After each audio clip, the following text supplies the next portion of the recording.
You need to turn that Tip light what up more? more, or turn. We're live. We're live. Hold on, let's see. Okay. All right. Mhm. Okay. Hello. Hello. Hello, Hello. hello. Everybody Let in me pull this here? back. Oh no, people coming. People Y'all coming? What's Are you happening? coming? Is it just gonna be Let me us? tip this a You little said bit. this is a Tip this a better little time. bit toward us. Okay. No. Y'all can see it? Yeah, this is good. Mm. Yep. You can push it out if you want. Hold on, let me turn my chair. Okay. Hello. There's nobody up in here. Oh, 4 people. Hi. Oh, hi. It said 8. Hi. I said 8. 4. Hi, everybody. Send it up. Send it through. Send it right back to you. Oh, when you need something that I... Hello, everybody.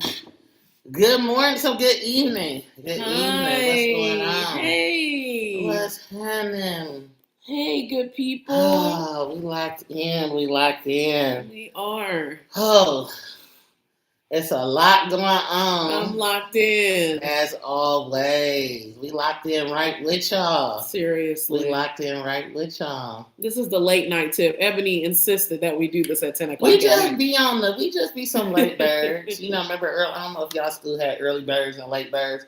I'm just a late bird. You're a night owl. I'm a night owl, I'm a late bird. What's happening? How all y'all doing? Hey. What's up? Turn the chat up. Let everybody know where you coming That's from. what all the young kids say. Hey, chat. I don't know what that is. Hey, chat. I don't know nothing about that. I don't know nothing about no hey, chat, this and that. I'm looking at an actual screen with messages on it. Well, welcome to another, I guess, late night episode. Virtual iteration of Hood Rap to Head Rap. I guess it's always virtual, but welcome to our live virtual Hood Rap to Head Rap. I had to tell my niece to stop calling me chat. It's hilarious. Yeah. Tell Niecy Pooh, she got to chill out on that. Because we don't know nothing about that. Good evening. That's what happened when these kids, they wasn't brought up on things like D'Angelo, that type of good music stuff that we was brought up on. Okay. You know? What they have is chat. Yes. Chat. We have other source material to draw from, but I don't want to start the podcast. I don't want to move too fast. Hi, Levy. Hi, Patricia. I'm TT. That's it, and that's all. Hi, Ty. Right. Good evening.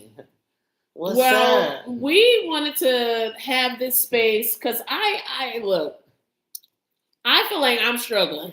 Ebony is like, you were really in the zone listening to D'Angelo. Because I'm like... No, you ahead. I'm ahead. Erica is ahead. She a straight up head. Though. Hi, Texas. Yeah, where's everybody from? Where are y'all dialing in from? You don't have to put that information if you don't want to. Yeah. Everything is being surveilled. I understand. Yeah, we are in the Panopticon. Yes. We are in a Panopticon. Yes. That's what we're in. Not to quote Foucault, because I don't like Foucault. He was a abuser.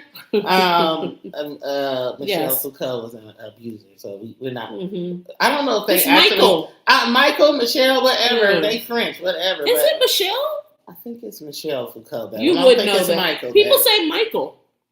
Whatever the case may be, Michelle? that doesn't matter.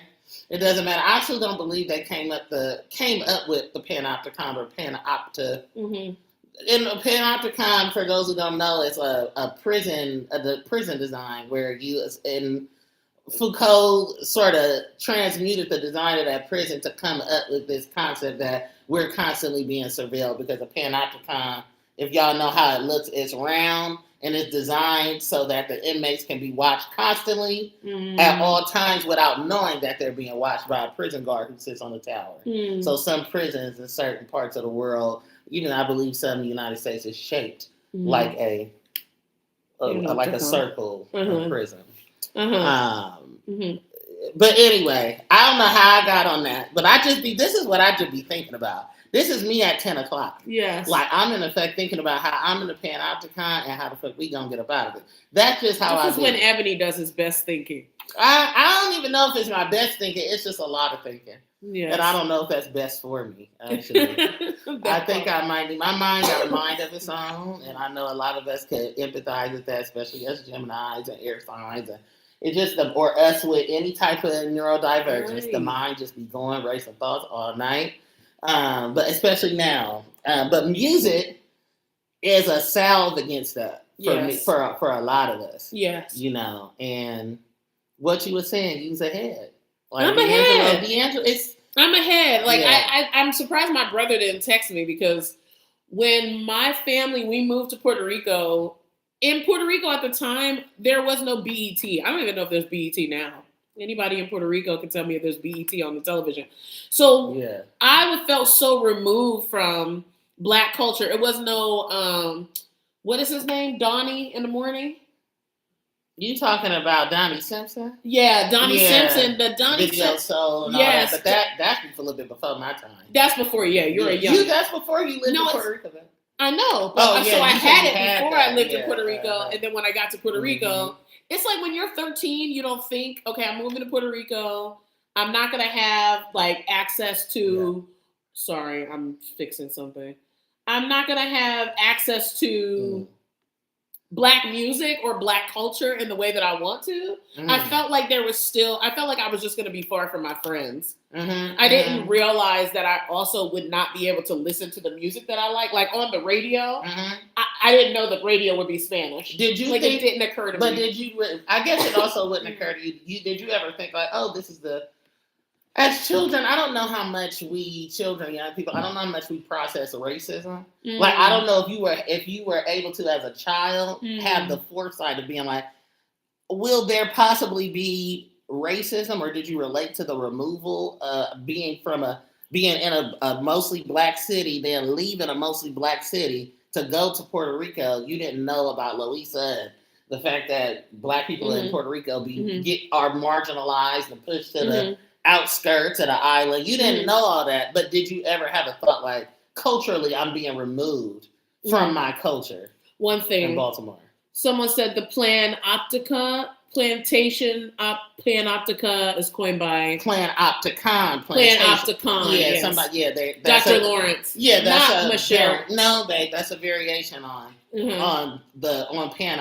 Oh, okay, gotcha. It the plantation. Okay. We live in the plantation Panopticon. Yes, we do. Thank you, Horla. Yes, we do. Show. Yes. Thank you, Horla.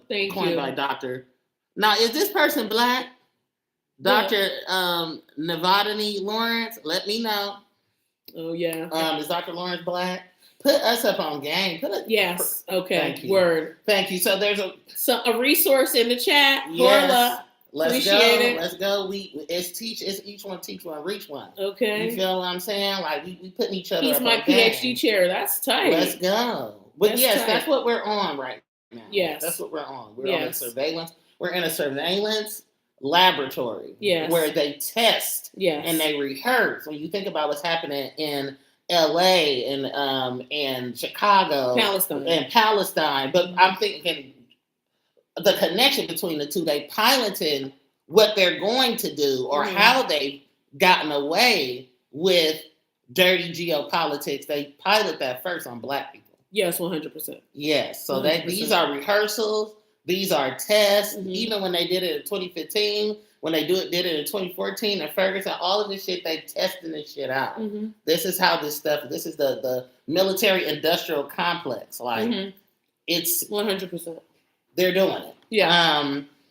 So it's interesting to think about all of that in the context of somebody like D'Angelo passing. Yeah. Yeah. I feel like that's what's making it so heavy.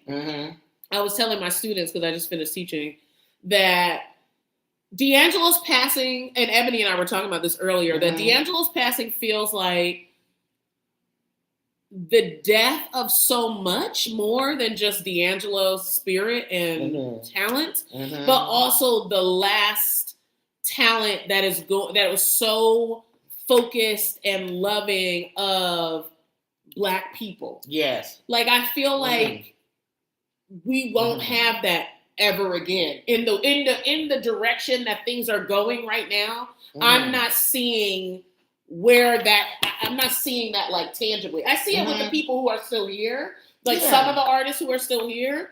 But a lot of what's happening, I feel like people are not trying to center Black music and as the actual reason that any of us even know music at all. The paragon, the blueprint. Right. And D'Angelo was so clear about that. I was telling Ebony that my mom used to rock, like literally like listen to music and rock. Like I feel like I'm reminiscing on the days where there was no phones, like no social media, because what we had was music. What we had was Lifetime movies.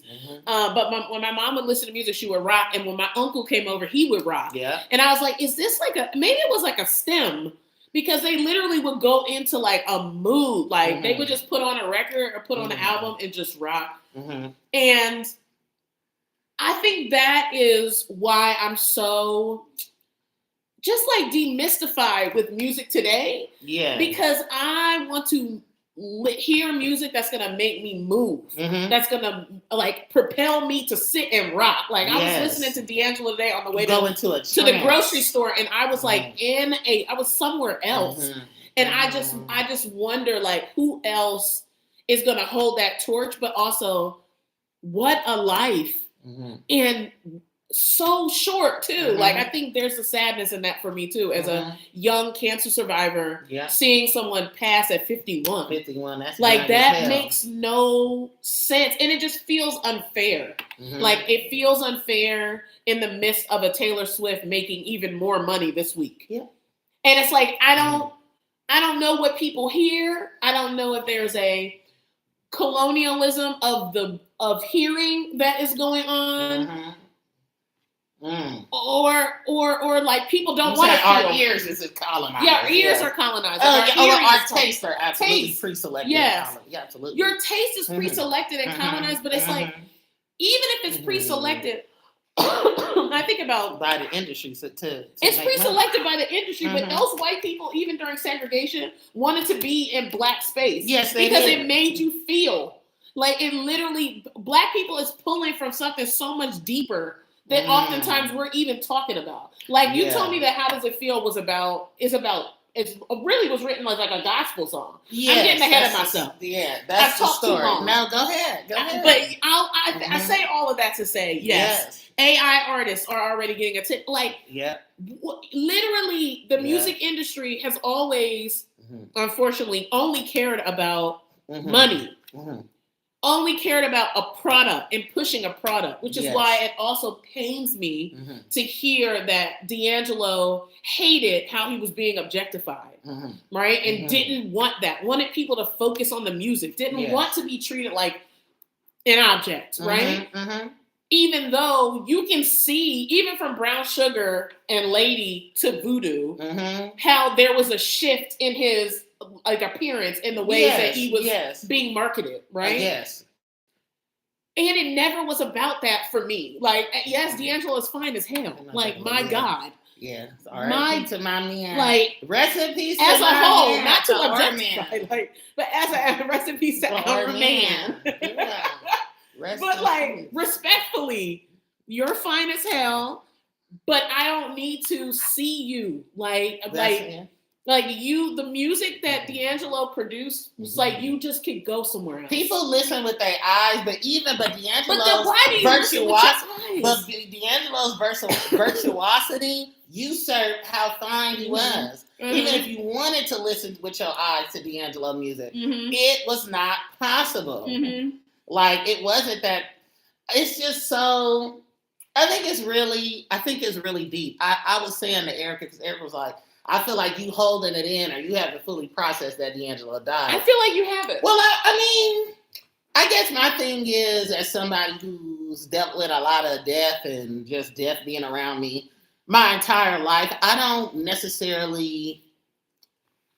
I think what I've noticed with this, I was like, sometimes with celebrities and motherfuckers that you don't know die, there's a conversation of, is people's grief or collective grief just fandom? Is it a function? Is it a function of a pure social relationship? However, what I know about Black people's reaction, particularly us millennials, it's not actually parasocial. And even when Whitney died, I don't think that was like, or when Luther died. Like, I can remember when Whitney Luther died. I remember where I was. I was in the city in Koreatown. I was down there about to be off Post Street or something like that. In San Francisco, when Luther died. When Whitney died, I was in New Jersey because I used to deal with somebody that lived in Newark. And that person, yes, I dealt with them. You know, motherfuckers, I don't have no exes. I dealt with certain people. You know, I dealt with you. Now we no longer deal. Deal or no deal. I don't have exes. I don't subscribe to that. However, I don't think that, and so they knew the person, the funeral home that actually, you know, took care of Whitney and had with, because, you know, Whitney is from Newark and East Orange, essentially, where I used to hang out with so many years ago. And so basically when Whitney died, it was, what you're feeling, I think what people are feeling is a loss of, it feels like more loss for the Black community in the sense that our culture is under complete and total attack and threat of extinction, which I tell people this all the time. And I think people think I'm being conspiratorial or I'm being hyperbolic. I be arguing with motherfuckers back and forth on TikTok sometimes. And, you know, a lot of people, mostly non-Black people of color actually, and white people, but mostly non-Black people of color, they'll say things like, oh, music is for everybody. You know, somebody had a post, you know, that was like, we want to return techno to Black people. We want to return techno to its Black roots. And a white person is commenting like, why does it have to be returned? I'm serious. They're saying, why does it have to be returned? You know what I'm saying? People are trying to explain to them that techno was started by Black people. So I think it's a huge cultural loss, but it also signifies the theft of our culture. So it's compounding. His death is compounding. D'Angelo is an institution culturally. And I feel like it's more of Blackness to me is inherently intimate. So there's a connection that we feel that we can't, that's not necessarily intelligible in words all the time. So when you see Black people grieving and mourning collectively, you're also witnessing like in historicity, like he represents and symbolizes a time in Black life and the long continuity of Blackness as it was created, kind of like in the universe. I'm on my Sunrise. Y'all have to forgive me because I've been listening to a lot of Sunrise. But and I feel like D'Angelo was informed by Sunrise. Absolutely listen to a lot of Sunrise. But it's like there's this long continuum. There's this long connection. It's like there's just such an intimacy inside of Blackness. And I think when people start to disavow their Blackness, you notice that they become more disconnected. They become more disconnected from each other. They become more disconnected from community or the sense of communalism that is a rejection of white European Western ways of relating to one another and being in relationship to one another. This music that Black people have created time and time again, very virtuosic Black musicians will tell you where the music came from. They will give you game. Mary Lou Williams, the progenitors of bebop, literally, people like, you know, because of the misogynoir of it all, people are listening to Thelonious Monk, one of my favorite musicians of all time, but they're not realizing that he got the game from Mary Lou Williams. He was learning different chord progressions and changes and working with discordant and dissonance and working with discordant tones through Mary Lou Williams' example, a Black woman from essentially Kansas City, you know, who moved to New York, but who was a super just an icon when it comes to jazz. And she said that jazz was born from our experiences, our ancestors who were enslaved, their experiences of being subjugated. Jazz is a music born out of that suffering. So when your mom and your uncle is rocking, they're pulling from that place. Majorly. They're pulling from that place, from a pain that I think when you are a descendant of people who experience the transatlantic slave trade, you can't really put it into words. This is why all across the country, from hood to hood, I go to Chicago, I go to Detroit, I go wherever I go, South Central, wherever I'm at. I even go to Brooklyn, and there's a connection. Regionally, yes, we have different regional subcultures, black subcultures. Mm-hmm. We have regional AVE sub-dialects. However, there is still such a commonality in the way that we speak, in the way that we relate. If I say I'll be back, you feel me? When a black person tell you they on their way, you know they're not on their way. I'll be there in a minute. We know that when black people say a minute, that's not the actual term. They don't mean 60 seconds. Yeah. You know what I'm saying? Like, so there's just such a deep intimacy of blackness that I think white people chase that feeling that make you rock. That's why I call it, they call it the thing called chasing the dragon, really. Chasing the dragon is more like a reference to drugs and like freebase and stuff. However, I think about when you told me that story about your mom and Uncle Rock, and I'm like, that's the feeling that white people are chasing. That is the sense of ownership that white people have over black music. It's like black people are to be inside of the panopticon or to be controlled. You know what I'm saying? Like the black body, like blackness, that is something that the way that the world, if the world is anti-black, the way that people relate to black people is through that lens, whether they agree to it or not. But it feels as though black people are something you can control, including our culture, which makes it a product. It makes the people producing it a product. Yeah. You know what I'm saying? It's not that deep connection to like, oh, wow, like I really love you. You're going to see white people go on this. You're going to see them talk about how much they love D'Angelo music. They're going to pop up. Oh my God, I love neo soul. You'll even go on to YouTube. You go on YouTube videos, gospel songs, motherfucking rap song, anything that's just dealing in blackness. Inevitably, I'm going to do a project on this. You find a comment of a white person being like, self-disclosure. There is a very popular saying, I'm a white person. I'm just a white boy from Kentucky, but I grew up on this music and I love it. You see these type of comments all the time.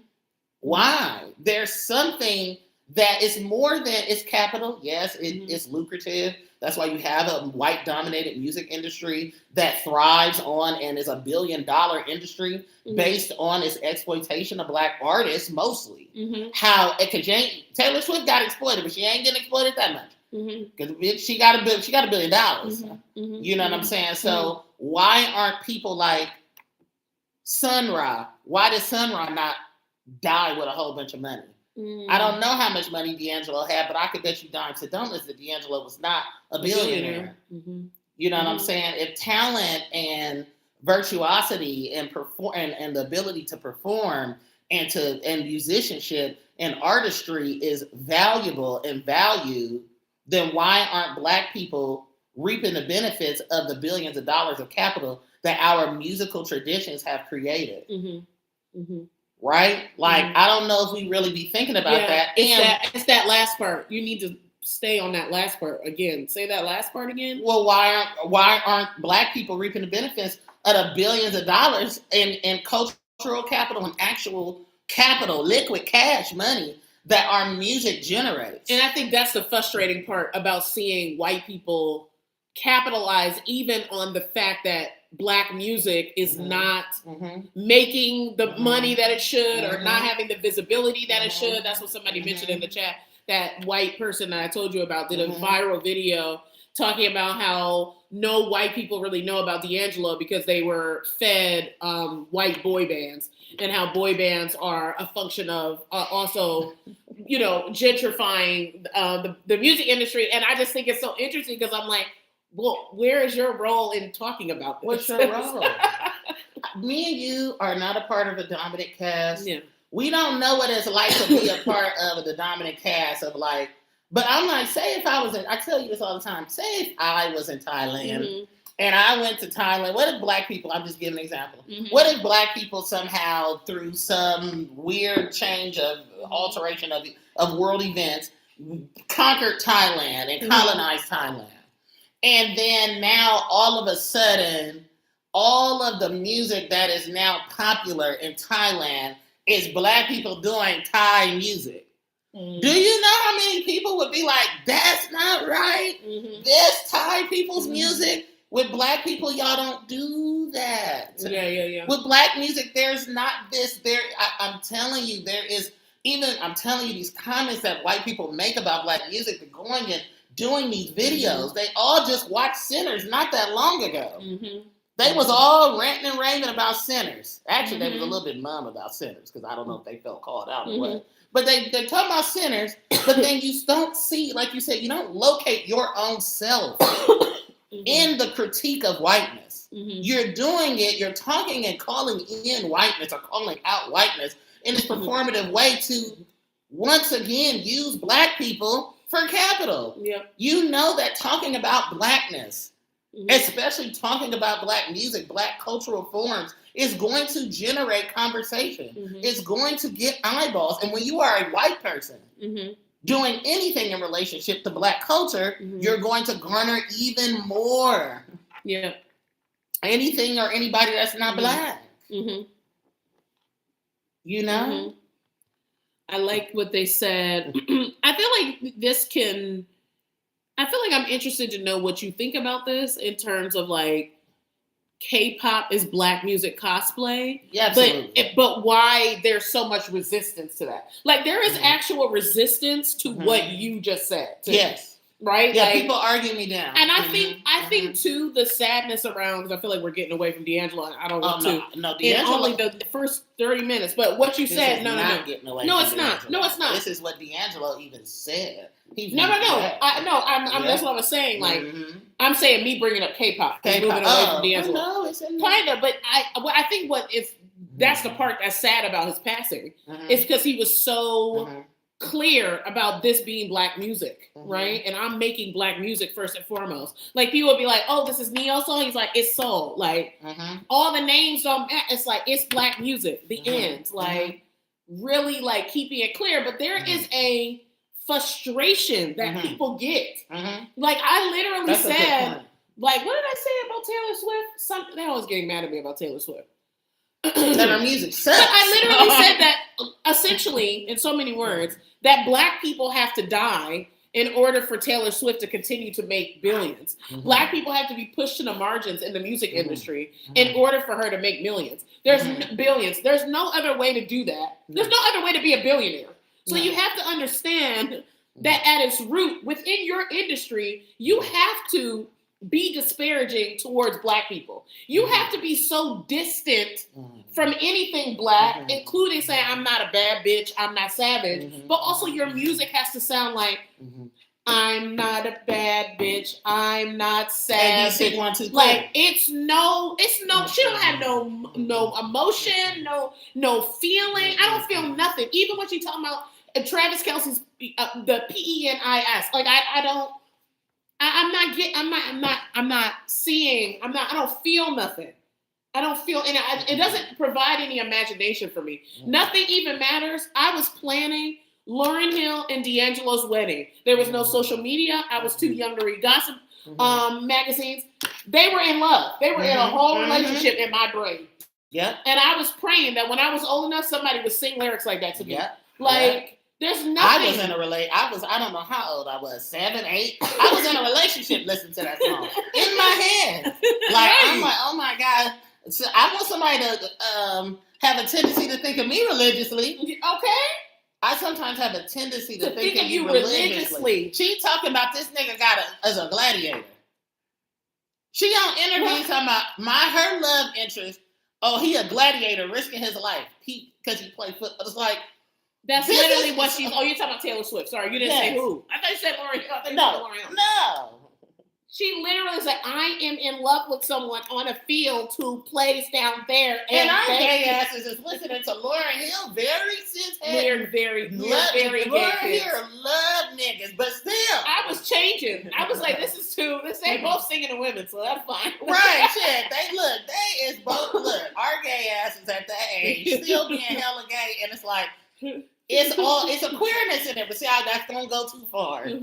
That's gonna go too far. The violence? Oh no, but it doesn't go too far. D'Angelo's music transcends gender and sexuality. Yes, there are gender terms in there, but literally I watched a performance of him where he sang "Lady" and he literally broke out in like church song, like what is it called when it's like like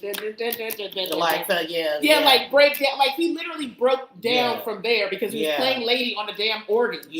So like even when it's late, I'm like, it could also be worship. You get what I'm saying? Like it transcends gender in so many ways. And sometimes it doesn't. And sometimes it doesn't. Sometimes it's just his music was niggerish too.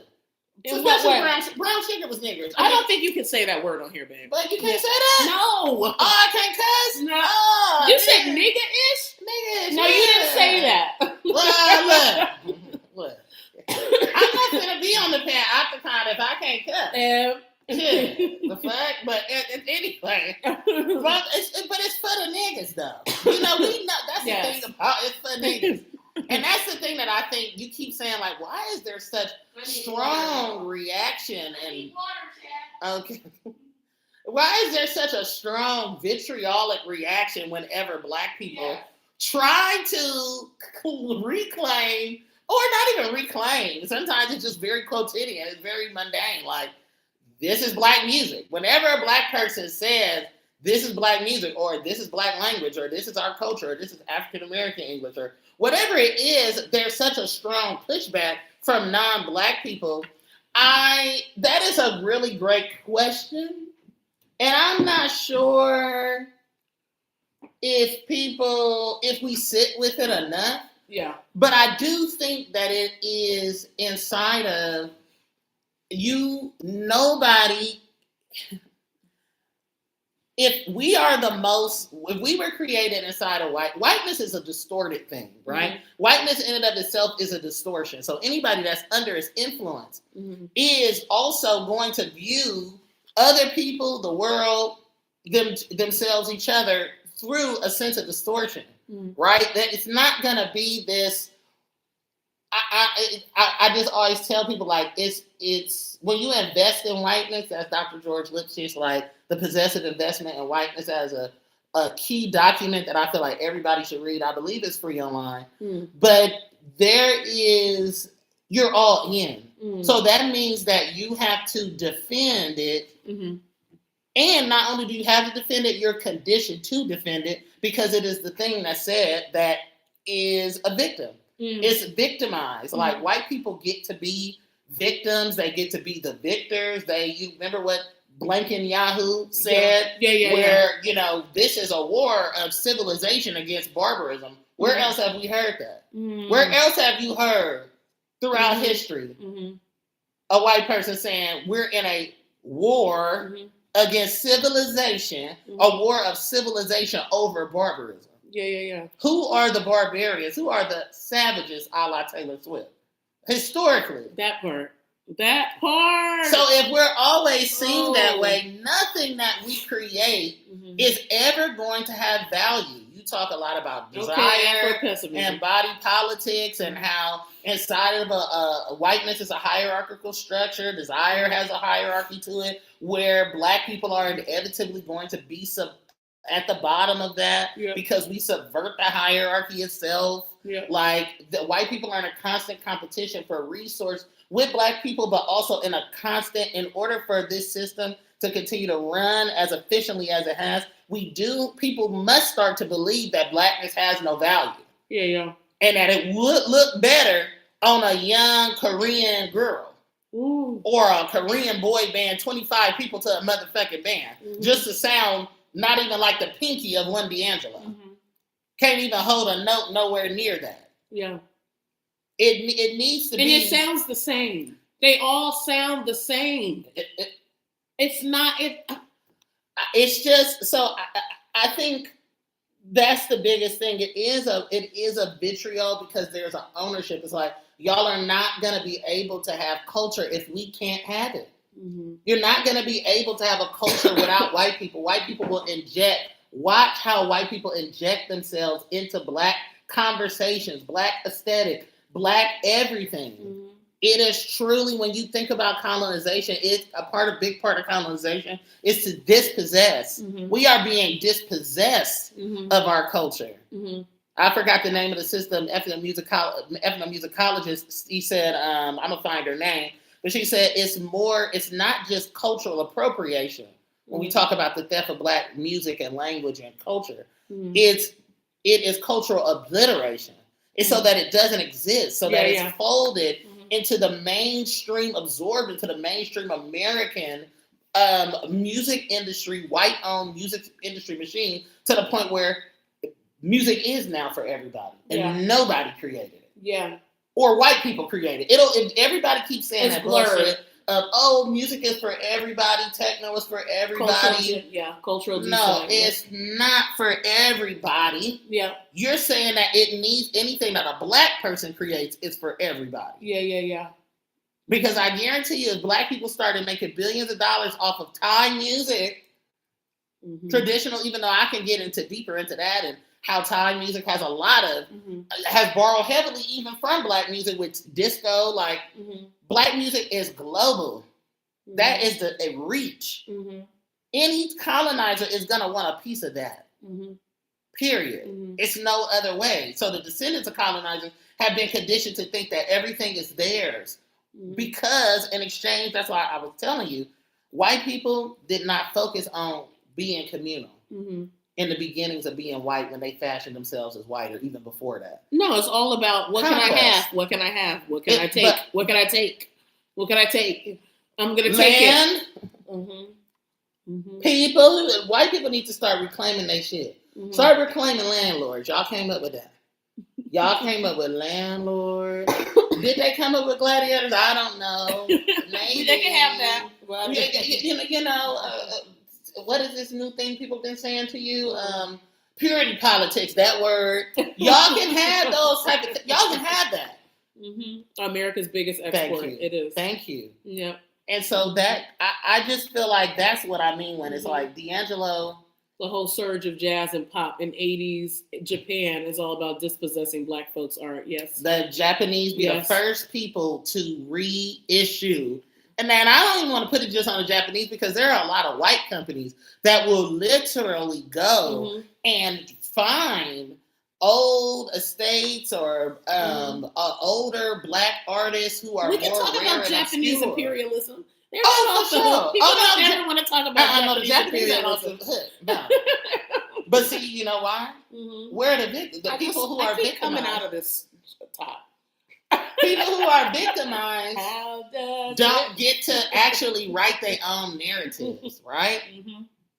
You don't get to write your own narrative. The Japanese be the first to go and repress and reissue Nigerian jazz. Period. Fela Kuti said that he said in African, we don't have the luxury of being able to make entertaining music. Our music is not for entertainment and enjoyment. It's for revolution. Fela Kuti, the government literally killed his mother. Literally. Because of his political activity in Nigeria. Somebody said Japanese, Levy said, somebody said Japanese jazz fusion just reheated Donald Byrd's. But people don't think about Donald Byrd.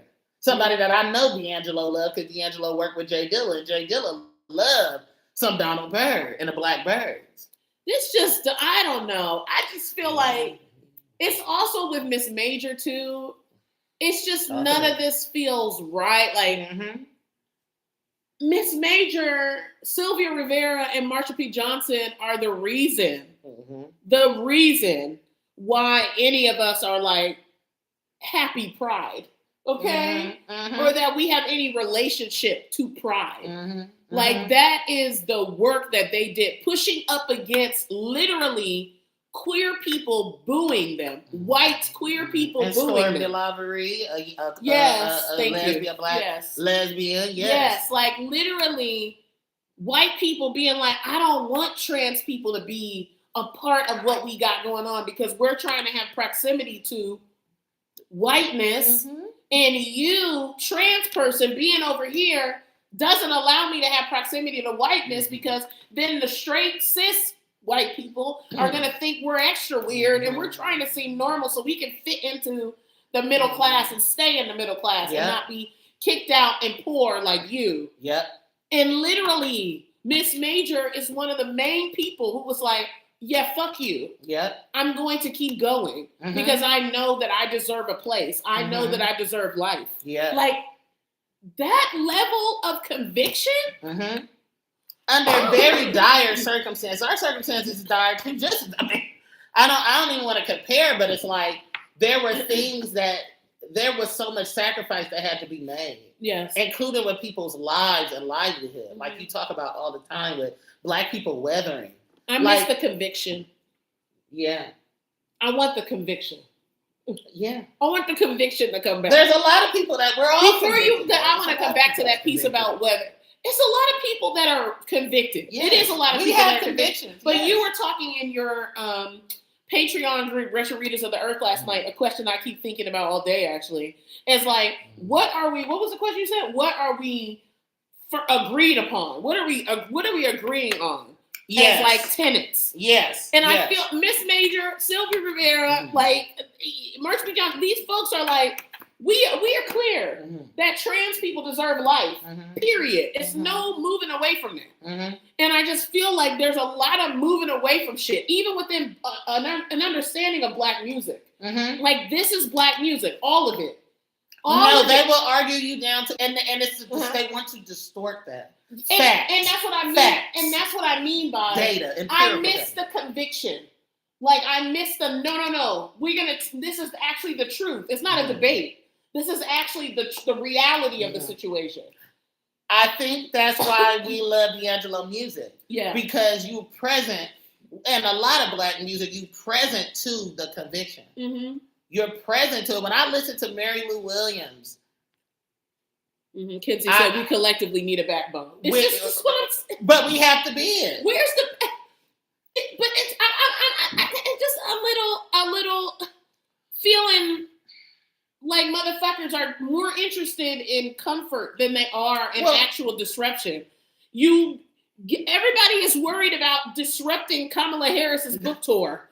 Oh my God, her book tour. Why do y'all keep interrupting her book tour? Why don't y'all go to the No Kings parade? No shade. They going too. No. But why don't y'all go there and disrupt? That's not a disruption, it's a parade. The No Kings dance. I ain't no Mary actors be like, I'm finna go to No Kings. Like, it's not. That's for white people who, to Dr. Joy J's point, that they just have woken up to their own precarity. That's No Kings Day. You've woken up to your own precarity. Now you feel vulnerable, is what she said. Now you are present to that. Everything that you thought, the typical way of life that you are accustomed to that does not disrupt your 401k, your insurance, your money, your security, your shelter, your housing. As long as your shit is wrapped tight, everybody else's it's curtain for everybody else. Also, no shade. Where are these No Kings protests going to be? Because I need to be away from the traffic. And there's some great people, Catal Center and other folks that participate in No Kings Day, but this whole zero sum, just because people protest Kamala does not preclude any other forms of protest or forms of petitioning or redress that they participate in. I could go there to No Kings, and I can go to Pennsylvania Avenue, and I could go to motherfucking Kamala Harris book stops. I think I do want people to. Oh man, it's not a tangent, right? You can see how these things are connected. No, it is. It's a tension right now because that's why I say D'Angelo death, Assata, Miss Major, but also just death in general. Like, I got very triggered by the Nobel Prize, the Nobel Peace Prize. Normally, probably like a lot of people, I don't know how many of y'all follow. Why were you triggered? Y'all could tell me if y'all care about it. Do y'all follow the Nobel Prizes and all the political stuff? I don't really follow it, you know. But I got triggered by it because I'm like, white people, they get to decide so much. And that's why I like that what Horla mentioned about Dr. Lawrence's work about the plantation octagon or the plan octagon is because so much of what I feel is that we are being not only just controlled, but that so much of enslaved people's qualms was about having choice in the matter. When you strip people of their bodily autonomy, you strip people of their choices. You see that with the whole Roe v. Wade, the overturn of Roe v. Mm-hmm. Wade. Like, you just see that with the whole abortion Mm-hmm. conversation. You see that just in general. Yes. You know, anytime that the prison, we live in a prison state. Yes, like where motherfuckers is nobody should be surprised of any of the autonomy that we're stripped of. Honestly. Yes, it's just another form of slavery. Slavery has never ended. But what people do is they say, well, they committed a crime, they did this and that. They just rationalizations change. The rationalizations and the forms grow. Yeah. But the Nobel Prize winner, you know, thanking Trump, Maria Corina Machado, I think that's her name. Maria Corina, I believe. Her thanking Trump and being like, he should have won. She didn't just say, I dedicate this to Trump for his help in essentially destabilizing Venezuela. She said, he should have won and not me. And it's one of those things that because I don't follow it, I don't pay attention to it, and many people don't, we might have missed it. And we might have missed a little bit of foreshadowing. And we might have missed some of the greater historicity inside of U.S. foreign policy and diplomacy. Like, and U.S., you know, continued colonization and destabilization of Latin America. We might have missed that, right? One, I asked myself, well, why the hell did she win? You know, even though you asked me that, you was like, well, what did she do? Don't you do something to get it? And I'm like, I mean, my thought is that Trump might as well have won it. But the reason why the Nobel Prize would have lost all credibility. It would have been completely, the credibility would have been completely questioned had they awarded that to Trump. They know that. So what they did, in my opinion, was something sneaky. And they said, well, we're going to get a Trump lackey, to essentially represent what we believe that Trump did, which is what Trump is telling people. I solved 8 wars. Which we all know that he did not. So a peace prize is being Maria Corina Machado is an opposition leader in Venezuela. Trump just recently had the U.S. military kill 21 people on a naval boat coming from Venezuela, going to the Caribbean. He bombed that boat. 21 people was killed. The State Department has not procured any evidence that those boats had drugs on them. So they're doing that thing that they do all the time, where you have to create a criminal before the criminal comes before the crime, where you have to literally create these narratives of these savages, of these barbarians, and these beasts who deserve to have carceral punishments, fatal punishments, capital punishments meted out on them with impunity. And that the people who are able to do that and should not be questioned are white people, i.e. our United States government. So you're going to thank somebody who literally just used Venezuelan people, your own people, as a scapegoat to win the election. Remember, during the election with him and Kamala, what is he talking about? He's talking about Haitian immigrants, and he's talking about Venezuelans. He's saying, all of them are gang members. He's creating these fabricated, manufactured stories about Tren de Agua and all this stuff. So how is it that somebody wins a prize supposed to represent peace, becomes the winner of that prize when she has consistently called, since about 2002, when Hugo Chavez was president in Venezuela, she's consistently called for U.S. military intervention into Venezuela against her own people. That's what Switzerland, or whoever the fuck run that prize, Switzerland, that's what they call peace. A person who is advocating for war to depose authoritarian, fucking Maduro. To depose Maduro, but she was fine with Jair Bolsonaro, an ultra-conservative, racist former president in Brazil. She's friends with him. So why has this been on your mind then? It's on my mind because it doesn't make sense. And if you watch news and you just watch it, it's not going to make sense. Right? Like you're gonna be believing most people, 90% of people are gonna be like, oh yeah, oh my God, I'm so happy a woman won, a Latina won. That's what people are gonna do. They're gonna be like, oh my goodness, they're gonna do the Bad Bunny. Bad Bunny. That's Bad Bunny at the NFL. They're gonna be like, oh my God, this is so great. This is really gonna help, or we'll be able to organize better under her. Yeah. Ooh. Talk about She's also a conservative. To valorize her is not necessarily to rebuke Maduro and to rebuke authoritarianism when she literally is in hiding because Maduro, essentially what they saying is stole an election from her ally. She was barred by the Venezuelan Supreme Court because she flunked with Maduro from running. So her ally ran. They stole the election. People hit the streets in demonstration around it. You're thanking a person who literally gave pardons to people who were upset when he tried to steal the election in 2020.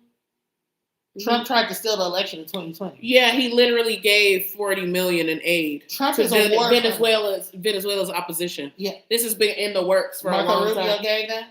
No, that's Trump. Yeah, Trump administration plans to. $40 million in aid to Venezuela's opposition. Who is the leader of Venezuela's opposition? Maria Corina Machado.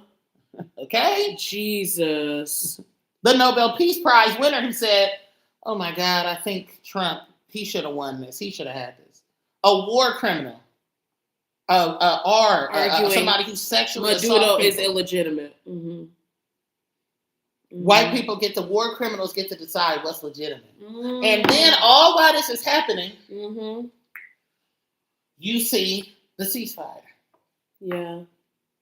And then people on the ground in Palestine, they're telling us Trump literally is pushing and made a deal to fabricate essentially some fake ceasefire, because what happens with Israel, the legal occupation of Palestine by Israel all the time, is that there's been many such ceasefires throughout the long occupation, the long period of occupation.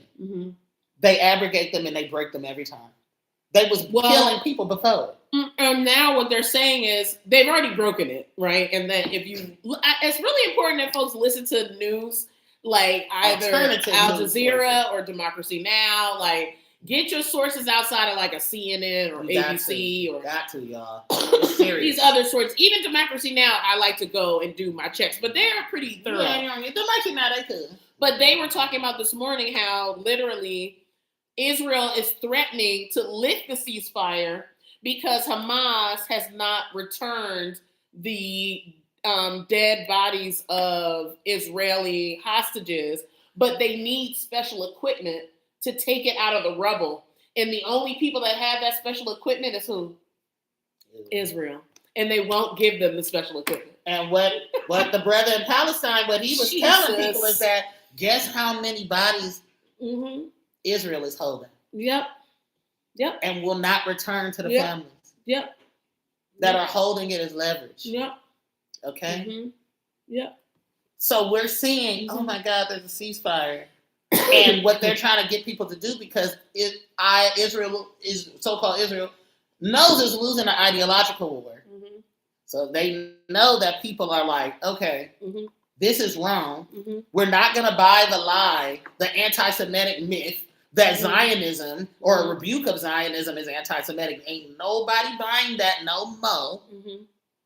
Including lots of anti-Zionist Jewish people. Nobody's buying this anymore. So what they're doing is, let's hurry up and do the ceasefire so y'all can turn your eyes. So y'all can look away. While we really start to do what we've been trying to do for about a few decades now. We're trying to annex the West Bank. And also, let's do a ceasefire in the midst of the Supreme Court seeing a major case in Louisiana about gerrymandering and how they're literally not trying to redistrict to create a whole new black district, because literally Louisiana is 1/3 black and they only have one black voting district. Uno.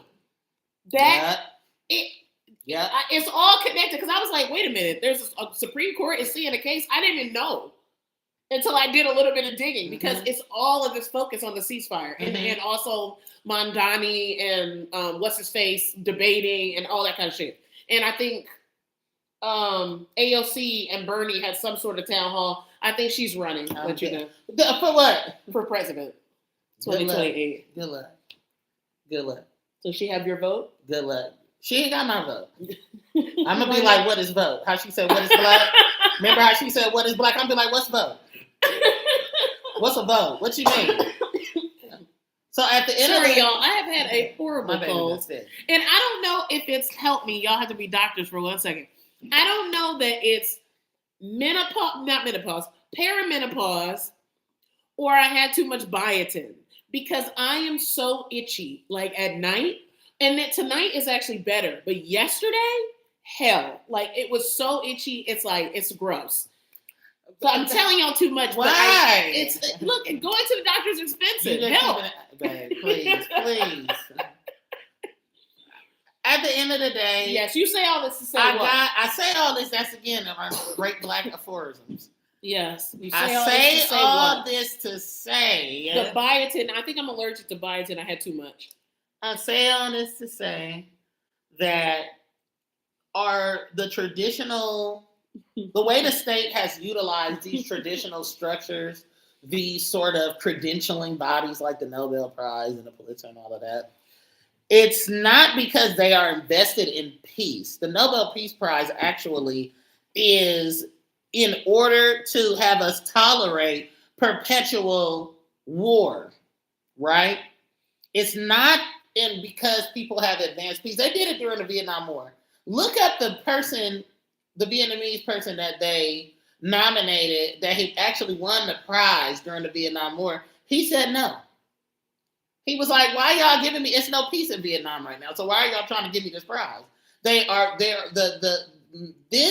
state, the West, and all this allies, I don't care where you are in the world, the global northern white supremacist powers are in a fight to the finish for our minds and our compliance with their agendas. Yes. And that's why it feels so sad that Assata and Miss Major and D'Angelo have passed. Because they were actually committed to us keeping our minds and expanding our minds and getting into our feelings. There is a disconnect from the feelings. Yeah. They don't want us to have feelings. They don't. And why haven't they nominated a journalist or a court? Why did they nominate a Palestinian person? Mm-hmm. Why did a Palestinian activist win the Nobel Prize? Mm-hmm. The countless of them that there are. Mm-hmm. Why not? What relationships does the Nobel Prize have that would make that, that would interrupt something? Was that the Nobel Prize that nominated Busan for their coverage of GSOD? Because that is diabolical. That is diabolical. Well, that's why. So that's my thing. I guess going back to D'Angelo, I guess I think. How did you come into liking D'Angelo? I don't think I know. That's what I mean about his music being N-ish. You say I can't say the N-word. Yes. Negro. Yes. Negro music. Negro music. Mm-hmm. I came into it because growing up in Deep East Oakland in the 90s,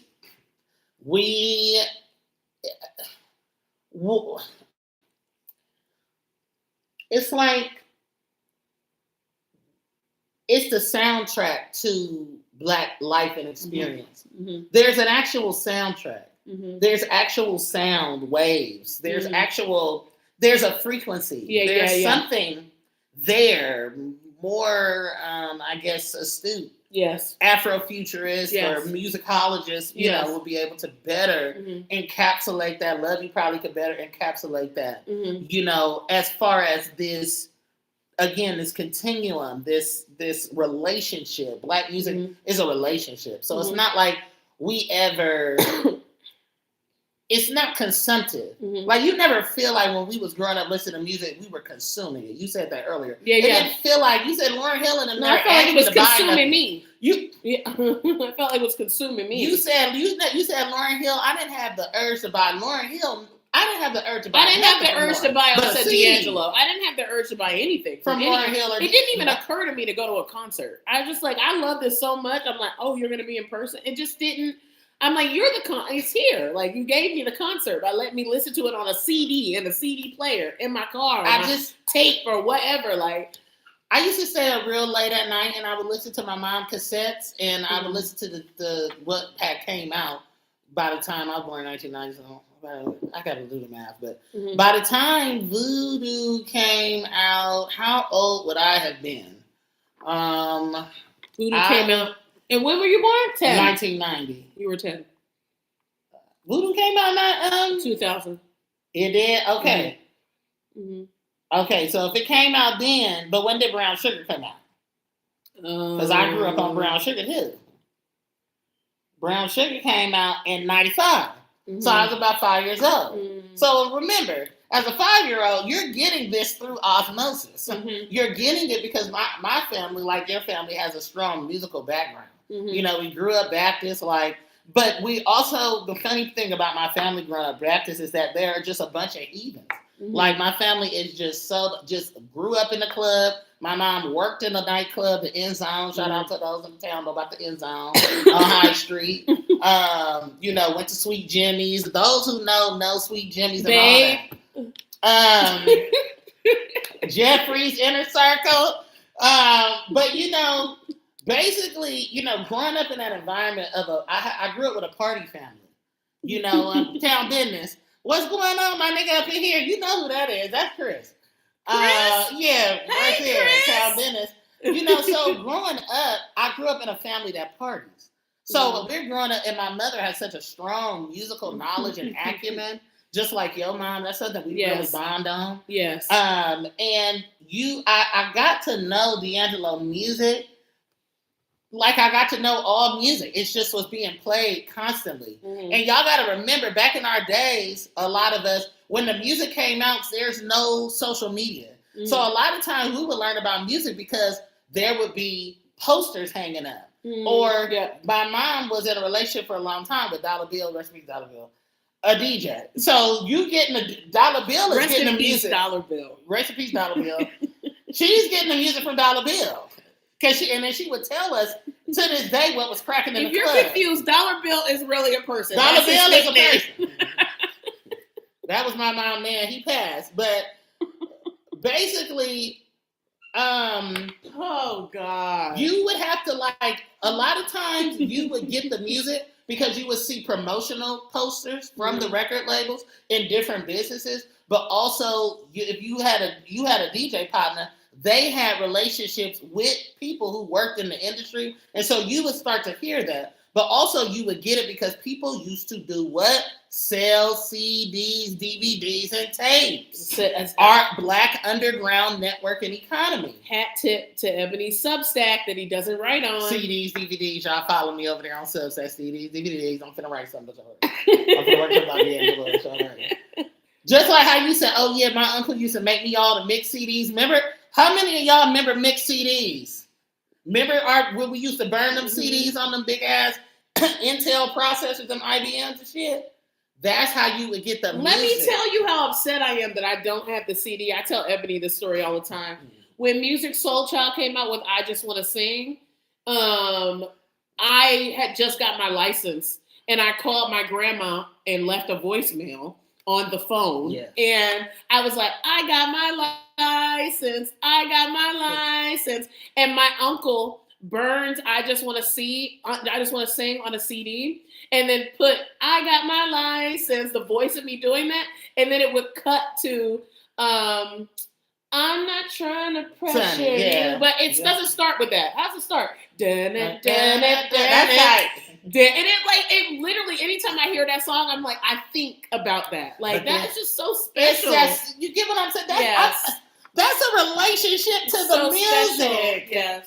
That's what we're recalling. What I remember about Lady Number One is that motherfucking bass line. I believe that's Raphael Sadiq on that bass. And Raphael Sadiq, shout out to East Oakland, shout out to the fact that Raphael Sadiq grew up with my family. Literally, they know Raphael Sadiq. Wiggins used to live used to be with somebody that lived across the street from us. My mom, uncle, all of them, they went to Castlemont High School. Your mother wasn't with Raphael Sadiq instead of Dollar Bill? I know. I wish. They went to Castlemont. So that's Castlemont High School in Deep East Oakland, California, off MacArthur. That's where the Wiggins went to. And they went to school with my uncle, who my uncle's younger We than were me. all DJs. We was all DJing. When we get by, yes. When we get by. When we get by. And the sampling One Nation Under the Groove in the intro. Yes. And he was a huge P-Funk. D'Angelo was a huge P-Funk fucking stan. Yeah, they shouted him out. They loved shouted him George Clinton. Now, the only thing I had to take issue and umbrage with George Clinton is that you fucked over Parliament Funkadelic and you didn't get them people that money. Remember, Parliament Funkadelic is two different groups, but they were essentially George Clinton splinter groups, but then they would kind of come together to make this one big-ass, huge ensemble. Now, George Clinton took all the money. See, that's the problem with George Clinton. Is that he took, and then one of the best guitarists of all time, that Rolling Stone mag and fucking Fader and fucking, what's that other one called? Doesn't matter. The white. One of these white magazines, they'll never talk about that brother Eddie Hazel, but they'll talk about Van Halen though. I'll tell you that George Clinton was almost East's daddy. This is a story. You are terrible. I went to a Parliament Funkadelic's concert, and then my best friend had like backstage. She actually brought them to campus or something. Yeah. And she was like, "Do you want to hang out with them after?" Like, hell yeah. And they were like, "Yeah, y'all come with us." And I was like, "No." Hell yeah. Now I couldn't have did it, but I would have been up in there though. George Clinton. So I ran. D'Angelo loved P-Funk and George Clinton. It's just so, that's the only issue, is that how do we not start to emulate the music industry? How do we not start to emulate whiteness where we're taking advantage and exploiting each other in turn, which is what George Clinton ended up doing to a lot of the members of Parliament Funkadelic. Okay, what is everybody's favorite D'Angelo song? And because we can't play no goddamn music on YouTube Live, we'll just sing. What is what's your favorite? Ooh, that's hard. My favorite D'Angelo song is actually a song that is not necessarily D'Angelo's song, but it's a song that he has it's actually a cover Cruising of Parliament Funkadelic, not the cover of Smokey Robinson Cruising, which is a great one. I love that. It's actually I'll Stay by, rest in peace to another god of music, the brother Roy Hargrove. How does that go? I'll Stay. I'll stay. Oh, yes. That beat? I said on Threads, Ebony and everybody said that you need to lead it. I need a class on literally studying the beginnings of D'Angelo songs. Because the intros, because they are literally so brilliant. Yeah. Like before there's even lyrics. Yeah. Like the beat, the bass of Lady. Yeah. I mean, it gives me chills, honestly. And the song is so old. It's from the town. It's got that town funk. It has what? That town funk, that bass. I guess that is Raphael Sadiq. That's Raphael Sadiq. He's from Oakland. Actually, they might be from the West. But they still from Oakland. You understand Until It's Done. That's your favorite too. Until It's Done. You like Until It's Done. I like Send It On. So Send It On. So let me tell you about Send It On. So Send It On begins with Hey He. I can't sing because my voice. Yes, you can. No, but you can sing it with me. You can't play anything. I can't play that. No. Hey He. Da da da da. Send it up, and then guess what I would have. Hi everybody, thank you for calling Erica. I'm away from my phone right now, but you can call me back. Literally, Send It On was my music for my voice. This is black technology. We're creating that's why I'm like, Charade is really great. Like Levy said, Spanish Joint. I found my smile again. Spanish Joint is my shit. Like the beginning, like where are we?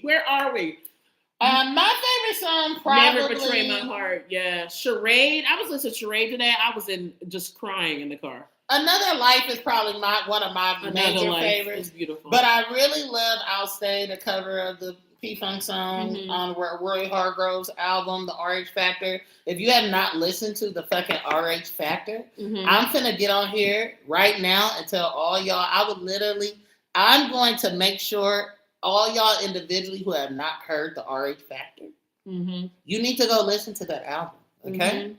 Who's that by? That's Roy Hargrove. Oh, that's another big posse cut type of album. D'Angelo, babe, focus. But that's true. That's the thing. That's true. It's all you got to think about his source material. Yes. You got to think about the collaborators. We can talk about Otis Redding too. Yes. Mm-hmm. You got to think about the source material where he's pulling. Yes, you're right. You got to think about the collaborators. Yes. You understand? Yeah. Shit, damn, motherfucker. But I really like Send It On. Send It On. It's gorgeous. It's probably gorgeous. One thing that you're going to see in the media is, and I've already seen it in Rolling Stone, Billboard, all these white-ass magazines, they're going to try to play D'Angelo. Okay? I know. They're going to try to play him close. They're going to try to play my man close, and they're going to say things like neo-soul breakout artist, neo-soul superstar. They're going to just say R&B great, a groundbreaking R&B artist. That's what the headline's going to say. They're not going to say iconic producer, arranger, composer, lyricist, guitarist. You can't multi-instrumentalist. You can't disguise your emotions. Rock star. You can't disguise your emotions. You know that I see in your eyes. I see it. Your soul's in mine. Your soul's something that I feel inside. Lord only knows. Lord knows I only fall behind. Gotta find a better place. Find a better space. So that falsetto, that register. Yeah, that D'Angelo is in. What is that? What's that called? That like that up. That like It's kind of like a falsetto. Is John Legend taken from him? That kind of like no, John Legend and no, Erica, please. She did that for clickbait. She just did that for clickbait, y'all. John Legend. She just clickbaited, y'all. She just trying to confuse the algorithm. We love Taylor Swift. The surveillance state. We love. She trying to fuck up. Overlight. No shade to John Legend, because I fucked with John Legend when he was black. You know what I'm saying? I love John Legend. Black John Legend was shit. Sing it back. Like a diphthong, yeah. Like a what? A diphthong. Like I don't know what that means. Where you do something what with your tongue. It's like tongue and the upper, the roof of your mouth. And shit. Yeah. It's a certain type of sound. But I think the tone is kind of like a falsetto. Yeah. People often say that he sounds like Rashawn Patterson, which is another one of my favorite singers. Rashawn Patterson. Rashawn Patterson is like next level. But you're going to see the headlines play D'Angelo, and they're not going to just say what D'Angelo called himself. Remember, we got to start to think about how we call ourselves. Mm-hmm. We got to start really reclaiming who we are and calling ourselves who we are. Yes. You know what I'm saying? Identifying ourselves. That's what I love so much about our Black trans and queer icons. That's a naming and a reclaiming of who I am, despite what the world is telling me that I should be. Mm-hmm. You know what I'm saying? Like, that's some fucking heavy shit to put down in the 50s, the 60s, and the 70s, to say I am who I am, even though the world is telling me that what I am is abhorrent. You got to say who you are, and you got to say what you do, because if you don't, guess what them people gonna do? They're gonna name it for you. They're gonna try to claim it for you, even in their, their extolling of Black music and say, "Oh, I love D'Angelo so much," and white people need to leave D'Angelo alone. They're not. They're gonna try to teach us how to gatekeep our own shit. Yeah. You hear what I'm saying, y'all? You gotta pick up what I put down. You gotta pick up. What D'Angelo said. They asked him, I make funk, and he said, somebody asked him a Black person. You make neo soul. And she said, she asked, what kind of music do you make? And he said, I make, funk and roll, sexy roll, sex and R&B, you know what I'm saying? But then when he started to realize in some of his later interviews with Nelson George, you can look those up. When I said John Legend and Taylor Swift, an ad came on. No, for real. That's what I'm telling y'all. Like, you got to trick people. We got to do the trick knowledge other people. He said that what we make, he said, just like George said, we're coming back to reclaim the pyramids. He's likening his music to that, where he's saying that D'Angelo saying we created rock and roll. Mm-hmm. We created funk music. He said it's not just some white boys playing a guitar. Mm-hmm. It's ours. We created this thing. Mm-hmm. So what I'm doing, particularly with Black Messiah during that time, is a reclamation of that. I'm honing my skills so I can get better at the guitar. Mm-hmm. I can hone, you know what I'm saying? The industry does not invite you taking no 14-year hiatus. Yeah. That don't make them no money. They want you to be like Taylor Swift. Taylor Swift sold them motherfuckers 34 versions, Erica told me, of the 34 same versions of the same song, including the voice note. 34 versions. And you know what they said? Oh my God. The voice note. People said, I love the voice note. You know why? Of her being like, yeah, I'm really connecting the table with the pumpkins. That's parasocial. And really like seeing like what is our connection but that's to the wall paint.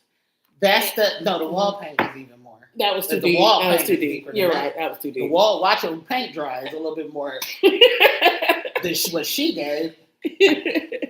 That's parasocial. That's white people wanting to feel. That's a stand culture, which is white culture. Yeah, white people have a culture. Whether or not they have a culture, but we can give them stand culture. Yeah, we can give them that. Are we all in agreement, the blacks, that we can give white people stands and all? I don't even know if we can give them that. Yeah, because they don't really be celebrating nothing. We are the ones but this parasocial thing of like, I want to feel, and she's manipulating, she's exploiting and playing off of that. You know, this fourth wall, trying to break the fourth wall by sending a fucking voice note thing and selling it to these motherfuckers so that they can continue to buy and go and see her tour, the documentary, and all of this benign these very trite, like reproduced things. Who I don't want to see no motherfucking tour documentary. He literally said too, after he created the Black Messiah, that he has a responsibility. There's children that listen to his music. There's adults. And like, I think I'm paraphrasing, but like most importantly, it's Black people that listen to my music. So that's why I'm creating this. And like, that to me is so important. Like literally, I don't know if I would appreciate it. I would absolutely side-eye it. But if Taylor Swift was like, I create music for white high school girls, and I want them to feel, you know, celebrated or excited to be in their bodies or something, I would be like, okay. But to get on there and be like, art is subjective, and anybody can, you want to, I'm not going to police how you feel about art. It says nothing. It says nothing. Your music says nothing. It's like, remember what I said earlier about when white people, they just, when during the feudal era and the medieval times and antiquity and all of that, white people chose conquest over community, creating community, but they also chose that over cultural production. Okay, they didn't spend no time on that. Much of it. You spend too much time on that. You know what I'm saying? They go was world domination. They were not thinking like, you know, I really want to like create these different art forms that will stand the test of time. Like in Africa, that motherfucking drum, people's voices, clapping, hands, like what Black people have been able to do with human technology. AI could never. No, but it's coming from, and it's coming from even Christianity. The way that Black people had the syncretic relationship between African indigenous spirituality. Like this. It comes the syncretic relationship between African indigenous spiritualities and Black Christianity. It's not about Christendom. Yeah. It's not about Christ. I said if I die and I find out that Christ is not real, or Christ is a real, Jesus is a real person. But if I find out that all of this was a political, you know, rules by, you know, European imperial powers in order to better control people, I would not regret what I believed, because I'm believing in what Black people, I'm believing in a Jesus that is a creation and a mirror of Blackness. You wouldn't be upset even a little bit? No. Because also it's like, I don't believe in monotheism. I know that it's not even about a matter of belief. It's about empirical data. Thank you, Jacqueline. There is no, there's no way that there could be one God. It don't take one tool to build a house. We can't just build a house with one hammer, with two nails. The fuck? Like, how is it one person governing with he, him pronouns just by coincidence in a white supremacist patriarchal world, and all the pictures that we get of the motherfucker is white. Like, come on now. And even Christians is like, come on now. Yeah. I'm not, Jesus didn't even, like me and my sister were talking about, Jesus didn't even call himself a Christian. So again, all of these things, the Bible is written by people. And it was distributed and propagated, much like the music industry, by white cis men. So again, you got to think about all of those things, but him being from that tradition, coming from I don't know, I think D'Angelo might have been like your family, might have been Pentecostal. They were like your family, like, and your aunt just Jesus, like, but it's different. It's like it's a. He had the Navy in Christ. I'm screaming. It's something it's something deeper. So it's like they're not creating on that level, and so what source material she has to draw from is very limited. Now, have there been white people who have made great music but without it would have been impossible for them to have drawn from the newly involuntarily imported labor. Yeah. Okay? It would have been impossible for them to have created anything without having taken or exploited from the thing that they took. It's not, white people don't have no culture separate from something that they've taken. Yeah. And that is by design. So what then happens is that you have people wanting to have a connection to something. I think white people, obsession with blackness, kind of like that vampiric obsession that they talked about in Sinners, is. Oh, somebody. I don't know. It's like it's not that somebody said that D'Angelo is Sammy. Would you agree? No. It's now we go. No. I feel like I would agree. Would y'all agree that D'Angelo is like Sammy from Sinners? I feel like I would agree in the sense that it's music that moves people. All black people are Sammy. That's true. I want your stories and I want your song. That's true. Sammy is a symbolic and representative of this thing that we're talking about that has us be fucked up and upset and crying behind D'Angelo. Yeah. A person we ain't never met. Yeah. Or Whitney. Or Luther. Yeah. I'm still upset about Whitney and Luther. I'm still upset. But that's the thing. They're I'm going to be talking more about this and writing more about this, just about rock and roll in particular, and white people's particular interest in the theft and owning it. There is such a deep, abiding identification that white cis men have with rock and roll, to the point where if they are challenged on the fact that black people invented it, it almost disintegrates whatever level of personhood that they have. Yeah, because they want to have this level of privatization and ownership of it. But it's deeper than that. It's like, if I don't have this, then who am I? Yeah. If I cannot be this, then who am I? Yeah. And so that's the thing. That's why you see these magazines are hesitating to say that D'Angelo created rock and roll. R&B ain't nothing. What did these motherfuckers tell us time and time again? Little Richard and all the rest. R&B ain't nothing but rock and roll. That's right. It ain't nothing but rock and roll. They don't want to talk about Sister Rosetta Tharpe or Barbara Lynn or all the other super virtuosic guitar players, black guitarists, rock people making rock music. You want to talk about the Beatles, who I abhor. I'm going to be writing about that and talking about that. So I won't say too much. I think he thanks the Beatles and voodoo. I'm sure he does. I think he does. And that's the part and that's the reason why I'm kind of like, the psychological warfare is deep. Because we really don't know or understand the extent to which, I'm not going to sit up here and say that I've related to D'Angelo as like a super political artist.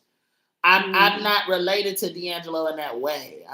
But I've related to D'Angelo as a revolutionary and radical artist for the times that he was creating. And just how innovative and groundbreaking, and how much of his music was a synthesis of the black musical traditions, of folk and Negro spirituals, of gospel.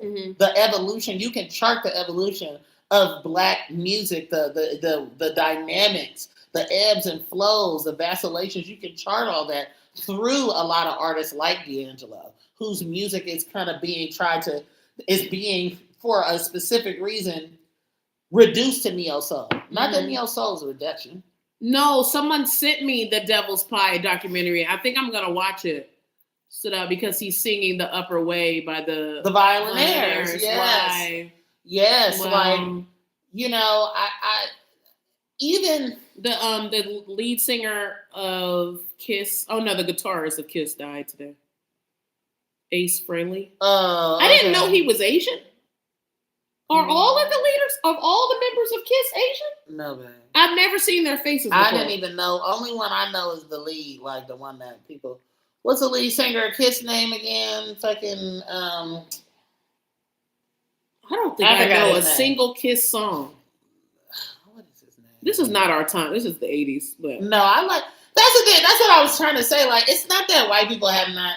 There's not been some white artists who have made Paul Stanley music that I like. Mm-hmm. No, that ain't the lead singer of Kiss. There's another one. I forgot his name. It'll come up.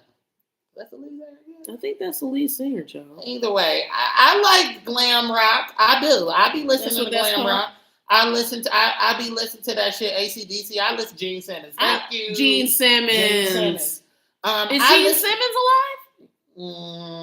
Probably. Yeah, Gene Simmons is alive. But that'd be my thing. I like AC/DC.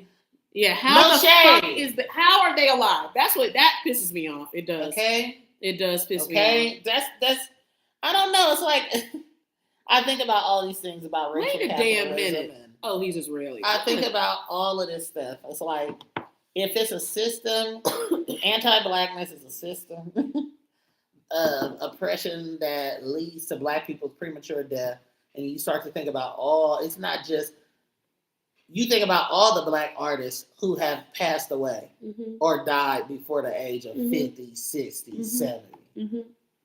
But no, I even think all the time about rappers. Mm-hmm. Even rappers that have been killed 19, 20, 21, 22, 27. Mm-hmm. And if you think about white rappers, do y'all know any white rappers that was shot and killed?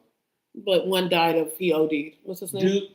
Regardless, do you know, besides that person, the rates at which white rappers are being killed and their deaths are being capitalized upon? Chadwick.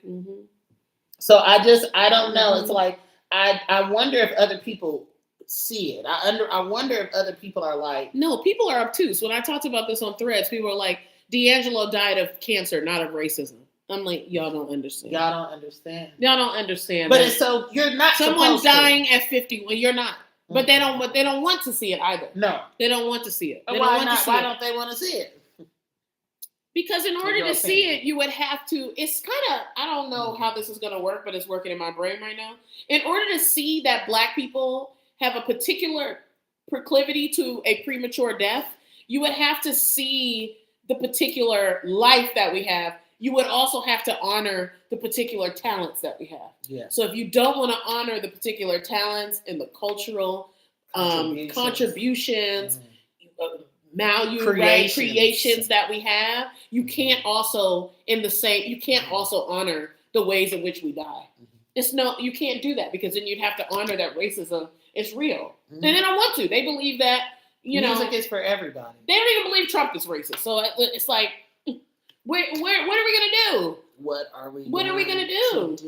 Okay. They're still arguing about this. I think that's the part for me that bothers me so much about people like the Needle Drop and all of these white cis men that make these some famous YouTubers, that do reviews on Black music and even the white cis men DJs who have made whole careers have been insulated from all the comorbidities and insulated. They're able to live a rock star lifestyle and live to motherfucking 80 and 90 years old doing the same drugs and drinking as other artists do that are not white. And they just continue to live, and they are shielded from and insulated from so much by virtue of their whiteness. And then they just get richer and richer.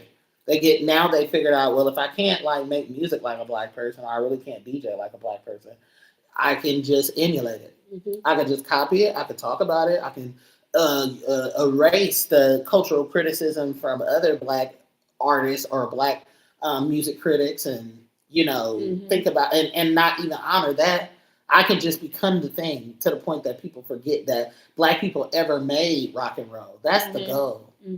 That's why losing D'Angelo feels so dire. There's such a sense of urgency around preserving Black culture, because when you preserve, like Indigenous people say, you kill the culture, you kill the people. Yes.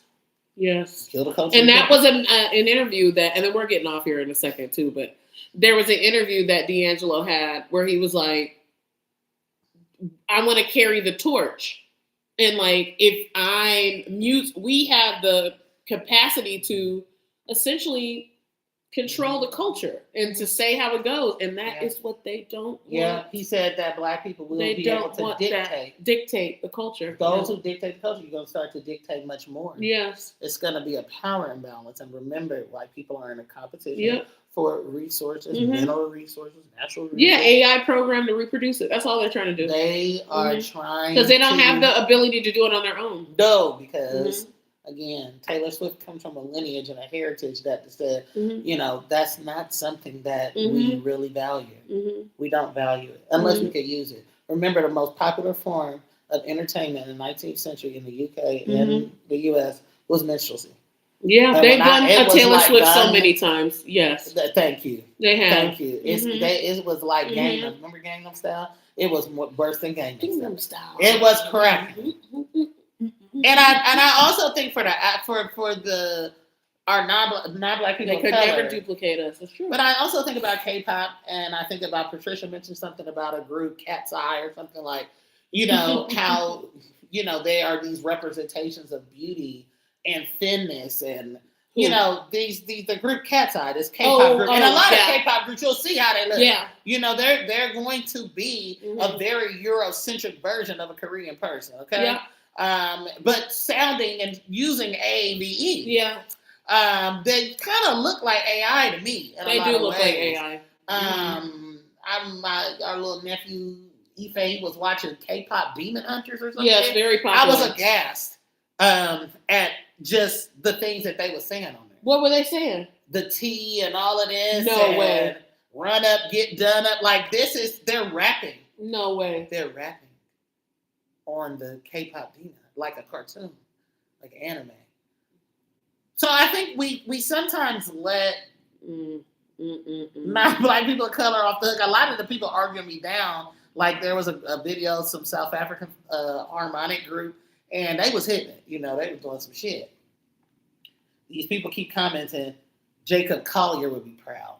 Oh, Lord. I was thinking about that today. Like, did Jacob Collier talk about D'Angelo? Erica, don't look that up. I have to look it up. In Jesus' name, don't look that up. Don't share it with me when you do that.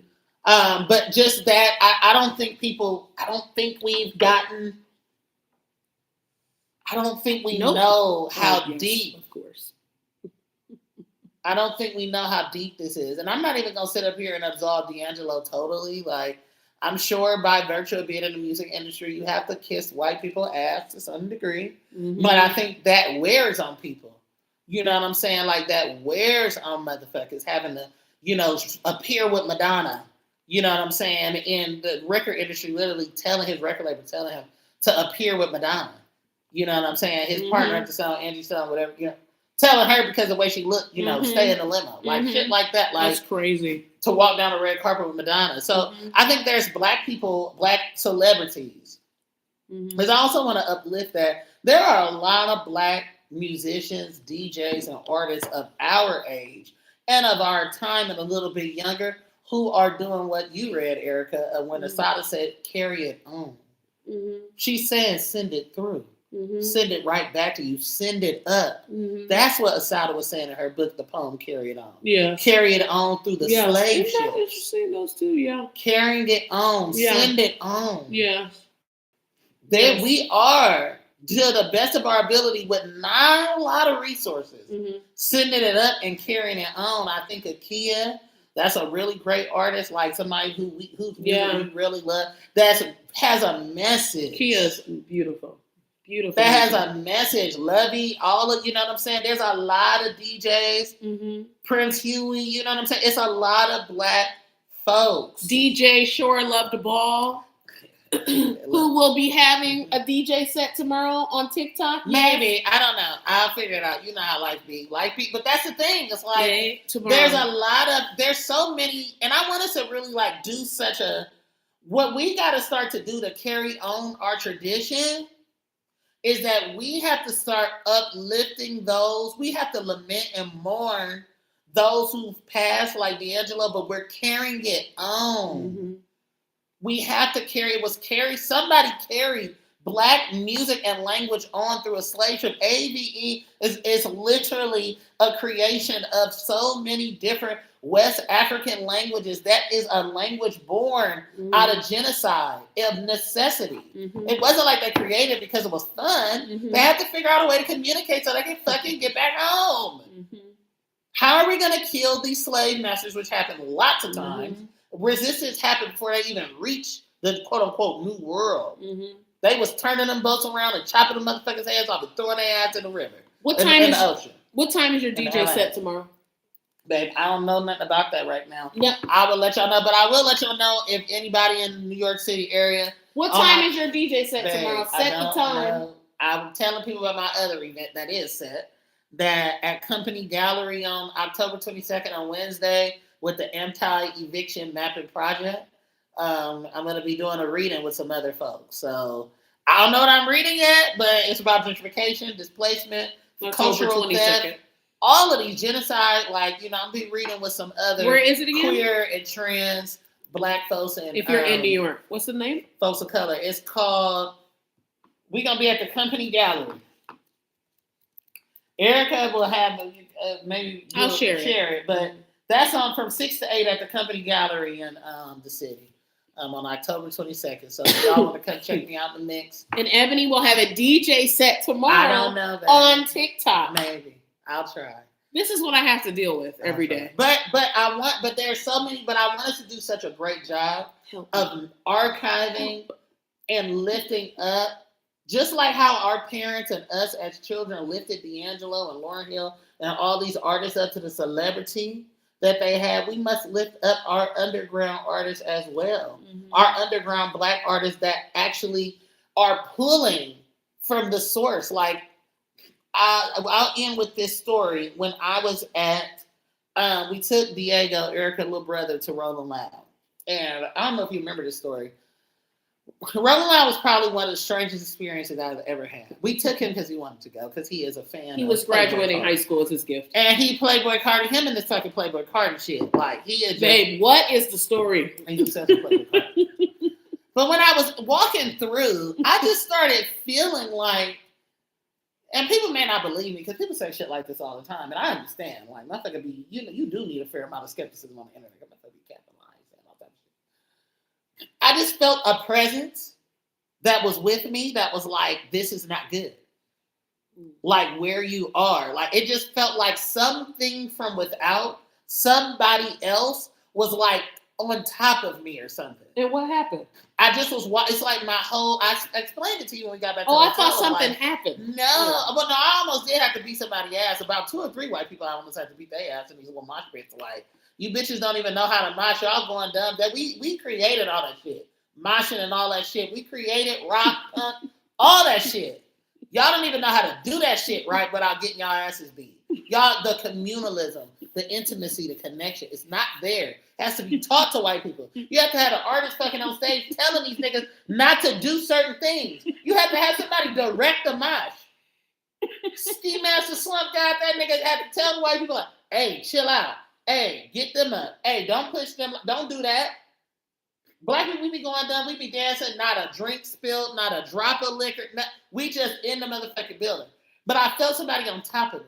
I don't know if it was some type of something. It was some type of spirit. And I never had, you ask Erica. The story go like this.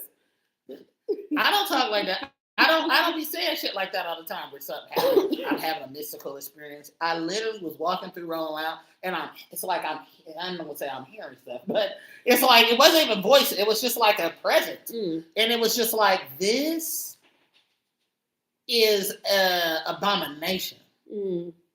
What you're at. It was pretty bad. The mockery of... It was pretty bad.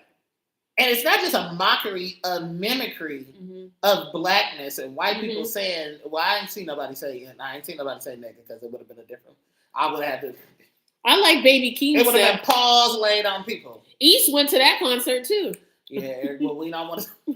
You should not have been doing that, but yes, we was... I was in a mosh pit with East. But the problem, you was very early in pregnancy, but The point being is that we have to carry it on.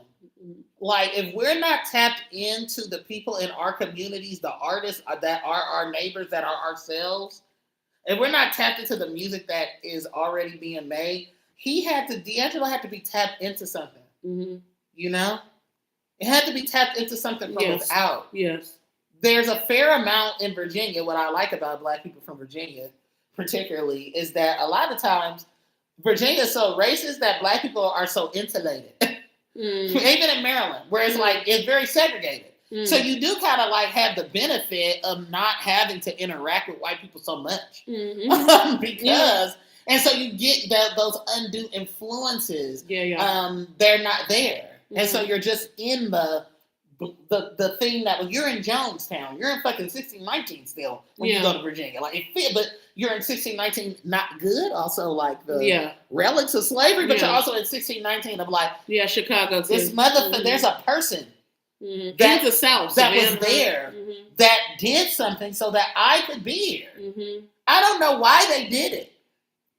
Our parents, our Griot family, being from South Carolina, when we went down there to Sumter, whatever the hell it was some crazy, mystical, spiritual, weird ass shit. We were in the car on our road trip. I wish we would have had a YouTube then. We should have, but we just didn't. But it's fine. We were in the car going through like this. We were on a sand. It was road. like some. It wasn't even road. It was like swamp. We were riding through. This was Sumter, and we were looking for my great grandma's family, right? Or the tobacco plantation where she lived, where she was likely a sharecropper, my great grandma. And we were riding. What was that? Oh, we were riding through an area, and we lost signal. But I kid you not, y'all, the radio turned, or it turned our phone to Strange Fruit. That was not a song that we had been playing. There was no recommended. There was no radio at that time, like Spotify radio. It didn't work like that. It was literally the most eerie thing ever. And I thought it was playing outside. Like, I was like, it's no way that's playing in the car because the signal is gone. So we had to get out the car like, okay, where the fuck are we at? And so when we get back in the car, Strange Fruit is playing. I'm like, okay. Nah. You know what I'm saying? And the thing is I'm very, I love my plants. So I'm very connected to plant world. Plants, trees, they remember. Trees remember. Right? And like that is a way for our folks to be talking to us. The ground remembers, trees remember, right? The animal life remembers, like all of it. So it was just, I don't know. And now Strange Fruit was written by a white man, but could he have sung it? Could he have communicated? And what is he writing about? They do it all the time. Why are they not writing about their experiences? I mean, I'm not going to sit up here and say, I don't know why they're not writing about their experiences. Their experiences don't sell. Their pain don't sell. Money. You know what I'm saying? So I'm going to end this and just read something that Sun Ra wrote. I believe Sun Ra is also a Gemini. You can look that up very quickly. Oh, I also wanted to read to y'all. It's not much to read, but my best friend sent me a text message from 2014. I was diagnosed with breast cancer in 2014. And I had just started chemo, and Afropunk had D'Angelo and the Roots headline. And I literally texted her. I said, I'm feeling pretty with my bald head. And then I said, I hope I can make it until D'Angelo, not feeling so hot today. And I literally couldn't make it. Like, I got there. It's in my book that I write about this, because I got there and they wanted to take away my water because they thought it was tequila. And I was like, no, I literally need the water to survive. It's too hot. And I'm on chemo. And the security guard wasn't letting me in at all. So much for no ableism, Afropunk. Yeah. And so I went in and I was there. It was hot. And there's a picture of me covered in a blanket because I was freezing. Even though it was, it's hot in August in the Northeast. So I just thought that, because I was like, wait a minute, I know D'Angelo played Afropunk. Why did I miss this? Oh, chemo. Yeah. And that was over 10 years ago. That was 2014. Yeah. But you did get to see D'Angelo in his prime. I saw D'Angelo for Buddha when I was 14. I mean, it's no beating. That was my first concert. It's no beating. So Kay Green said, Water holds memory, yes. And the Aunt Kay Green said the ancestors are always communicating with us. And the cold part about that, though, music holds memory, yes. Beautiful. And the cold part about that is that I will doubt that they are communicating with me. I will doubt that. And that's the impact. That's the impact of colonialism. I'm not just saying that white people have been conditioned. We have as well. I'm not going to just say that. Of course. You know what I'm saying? So of course. I actually looked up Sunrise. I didn't realize me and Sunrise are birthday twins. Oh, I had no idea. That makes sense. Sunrise is an artist that is so Sunrise, my D'Angelo in a lot of ways. Just an artist whose music, when I listen to it, I'm downloading. Mm-hmm. I'm downloading. I'm not talking about LimeWire, which is also how we used to get music in WinMix when we was illegally downloading music. But he said, I'm representing something, and I think this encapsulates what we all feel about our Black musical intimate traditions and why they deserve to be gatekept, carried forward, sent on, and sent it right down to you. Yes. I'm representing something else, and I never really presented it because I'm not a minister and I'm not a cult leader. I'm not anything that you can classify on this planet. So therefore, it's kind of difficult. It's been difficult to approach people with an idea like that. But since they're facing total annihilation, maybe they'll listen to something else. Because they say truth is stranger than fiction, The truth I'm talking about is stranger than anything. It's totally impossible. But it's the only way. It's about something that's not in books. It's never been mentioned before. It hasn't been taught at Harvard like Taylor Swift's lyrics. It's totally unknown. It's the way D'Angelo music made you feel when you first heard it. It's when he had a spiritual experience and recalled that he was playing in the church one day and felt all of the spirit speaking to him and put together that all of the music that they were doing, the funk, the R&B, the disco came from gospel and that he needed to give people that message. It's the only way at this point. The people have to walk the path of the unknown because the known things have led to the potential of total destruction. That's what their knowledge brought them to. Rest in peace. Rest in power, D'Angelo. Rest in power, Sunrise. Rest in power, Miss Major. Rest in power, Assata. Rest in power, Sister Rosetta Tharpe. Yes. The blueprint to a lot of this. Rest in peace, Claire Ward. The people that we've lost with this past ceasefire or lifting or whatever. Yes. It's the people in Palestine, in Sudan, in Gaza, Sudan, people in that are grieving, in Alaska too. Yes, it's a lot of grief. Indigenous Alaskans.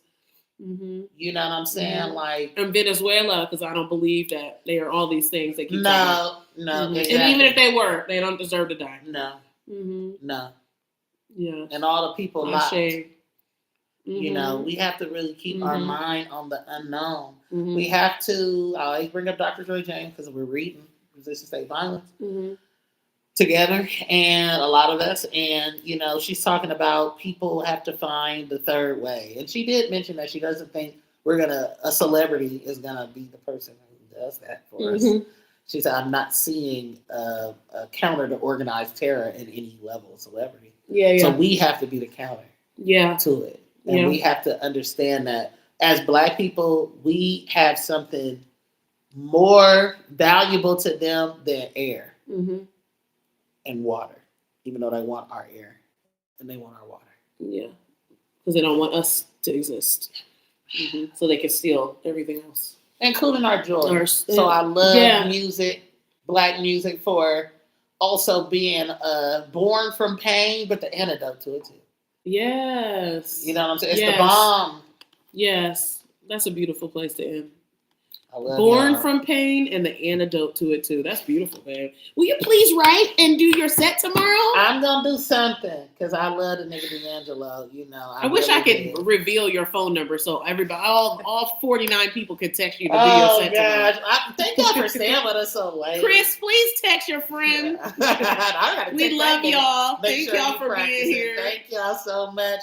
Thank you. We're lift gonna up- go back to the studio soon. It's just so expensive. I know, like, I didn't get to also go on my tangent about all of these blue-eyed soul and all of the way. I want to know how you feel about Jake McCollier, but that's another episode. Well, I already wrote about Jacob Cole. Well, I did a video where I mentioned Jacob Cole. He's like a liar. That's true. He just copy, imitate. That's it's true. like AI. He said it's machine learning. He said he was influenced by voodoo. No, he wasn't. Okay, bye everybody. No, he wasn't. No, the fuck he was not. Another live. We'll do more. We'll do Thank about y'all that for blue being eye here. and hiatus coyote and all of them copying off of D'Angelo. Y'all know y'all was listening to hiatus coyote. They was copying off of D'Angelo.